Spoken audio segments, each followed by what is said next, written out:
Afande, we are in very interesting times. The police is meant to keep law and order, but it turns out the police seems to increasingly be in alliance. It seems to work a great deal with criminal elements. The police chief, your boss, has severally spoken about working with Abdallah Chitata and Boda 2010, apparently to fight crime.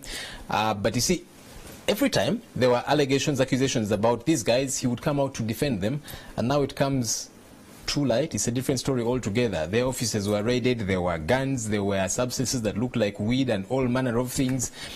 Why is the police working with criminals? Well, I know it's court that's meant to pronounce them as criminals, but, you know, suspected criminals for that matter.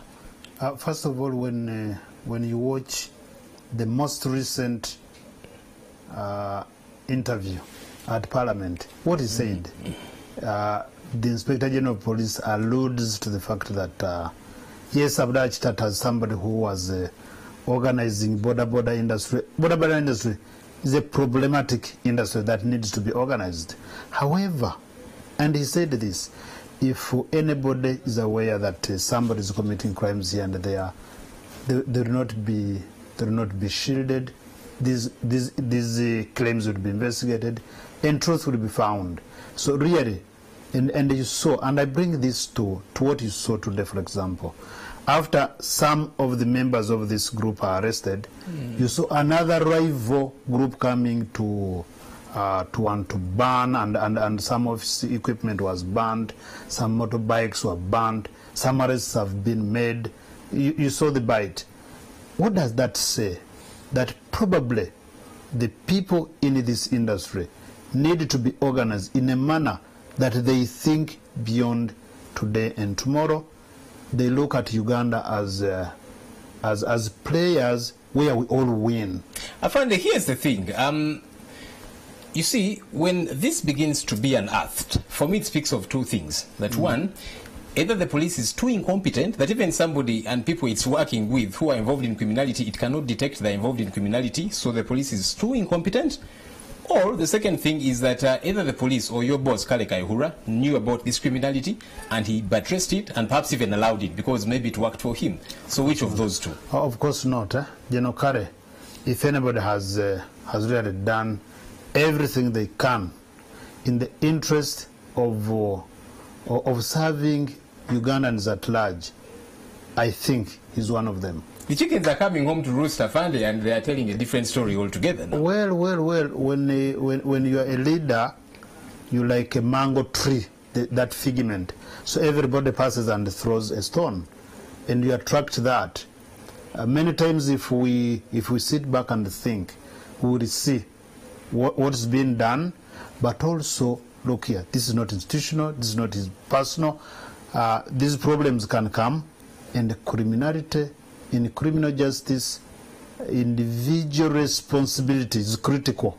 If I get involved in this, or you, the law looks at you and fishes you out, and then the law takes its course.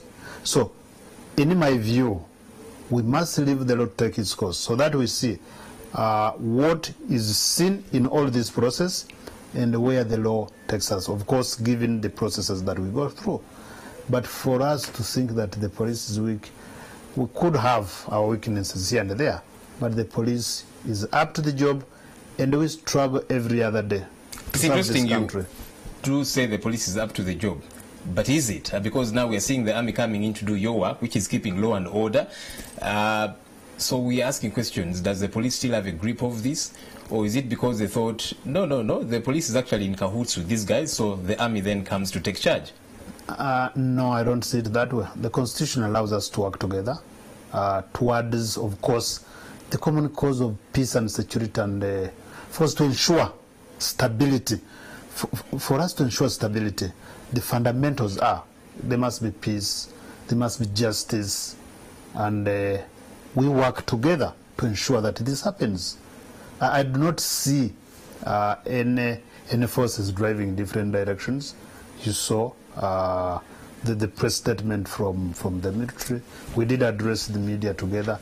So we are working hand in hand together to ensure that we give a service to everyone in this country. I'll tell you why I think it's an indictment, because if the army is coming in to do work that you have failed to do, because you have been very close to these guys. It's even different when you don't know about them and they are operating criminally and you're not able to detect it, but you guys have been working with these guys and they have been involved in criminality, and either you did not detect it or you abetted it, you allowed it to go on. You were, like I was saying earlier on, either incompetent or you are just not able. That's why now the army comes in and does the job, and so it's an indictment on you, the police force. I would like to think, is it not? Do not quickly indict or find us at fault. So why were you not able to detect this and arrest them? You saw the gentleman there talking about how he had, organized gangs and all these goons to, go to court and make sure Kayura is not prosecuted. That, by the way, is a criminal activity. I hope you know that, but you guys did nothing about it. Well, I remember sitting at NTV at some point to explain this. But look, as I said, in criminal justice, when you do something that is in conflict with the law itself will come to you. And we, in the police, are the arms and the eyes of the law, working hand in hand with everyone as the Constitution so directs us. So I think we are on course in a manner of trying to serve everyone.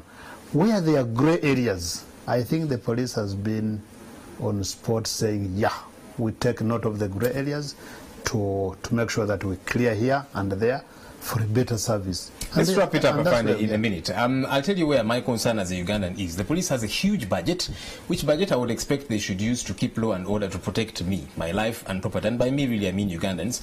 But we have seen increasing murders, we have seen increasing robberies, and police has this huge budget. It's doing nothing, if anything at all, about these things. But it's very quick to go after the politicians. You'll deploy at their homes, prevent them from going wherever you have detected. You know where they're going to be next week and all of that. And at the end of the day, murders are happening, robberies are happening. There's little, if anything, happening this side. You guys have decided you're going to focus on politicians as if you're a political force. No. We focus on all, including the political actors, of course.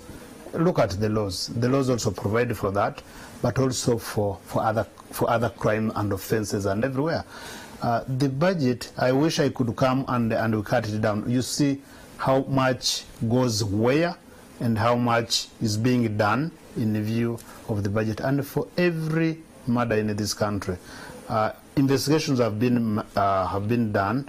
Probably conclusions have not been reached at, but there is every explanation for every crime that happens here. Of course, it raises a red alarm for everyone to say why this, why the other. When you look at these, for example, massacre, the most recent murders, 4 people are in court, and we have sufficient evidence to believe that we will be able to fully and successfully prosecute these people. And this information we share with the members of the public for reasons, one, to know how far we are going, and to rally their support in terms of those who are our witnesses, to carry it all through, because when you don't, then gaps are created, cases are lost, because cases cannot be done in one day or two. It takes some time, and people sometimes lose interest along the way. And once that happens, the criminal justice system will not find you culpable unless the state, championed by us, the police, will adduce evidence that's beyond reasonable doubt. So the standard of proof is really high. But we do all this with openness so that we all get to know all these threads. And once we put them together, yeah, there we are. We are watching keenly. Hopefully we'll get to the bottom of this. Afande Emilian Kayima, thank you for talking to us. Thank you. All right, let's now take a look at our poll question. And tonight we do ask you, comment on the handling of Boda 2010 by security agencies.